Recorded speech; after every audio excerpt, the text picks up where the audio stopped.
അള്ളാഹുവിന്റെ ഹബീബ് സല്ലല്ലാഹു അലൈഹി വസല്ലം തങ്ങൾ പറയാണ്, ഒരാളൊരു സത്യം ചെയ്തിട്ട് ഒരാളുടെ ഒരവകാശം ഇല്ലാതെയാക്കിയാൽ, ഞാനത് കണ്ടില്ല. അവകാശം എന്ന് പറഞ്ഞിട്ടുണ്ടെങ്കിൽ എന്താണെങ്കിലും ശരി, ചിലപ്പോൾ എന്തെങ്കിലും രണ്ടാൾ തമ്മിൽ കശപിശ ഉണ്ടായതായിരിക്കും, അതിൽ എന്താണ് നീതി നമ്മൾ കണ്ടിട്ടുണ്ടാവും. പക്ഷെ നമ്മളുടെ കൂടെ ഉള്ള ആളോട് ഞാനത് കണ്ടു എന്നങ്ങട്ടെതിരായിട്ട് പറഞ്ഞാൽ അതോടുകൂടെ ആ അപരാധി രക്ഷപ്പെടുകയും ആ നിരപരാധി ശിക്ഷിക്കപ്പെടുകയും ചെയ്യും.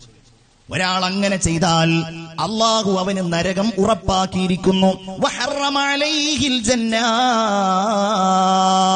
സ്വഹാബികൾ ചോദിച്ചു, നബിയേ, അതൊരു നിസ്സാരമായ കാര്യമാണെങ്കിലോ, ഒരു ചെറിയ കാര്യമാണെങ്കിലും റസൂലുള്ളാഹി അതിന് ഉദാഹരണം പറഞ്ഞത് പല്ല് തേക്കുന്ന ഒരറാക്കിന്റെ കൊമ്പുണ്ടല്ലോ, അങ്ങനെയുള്ള ചെറിയ ഒരു കഷ്ണമാണെങ്കിലും മറ്റൊരാളുടെ അവകാശമാണ് എങ്കിൽ അത് നിഷേധിക്കപ്പെട്ടാൽ അള്ളാഹു അവന് നരകം നിഷിദ്ധമാക്കിയിരിക്കുന്നുവെന്ന് മഹാനായ സയ്യിദുനാ ഉമർ ഇബ്നുൽ ഖത്താബ് റളിയല്ലാഹു അൻഹു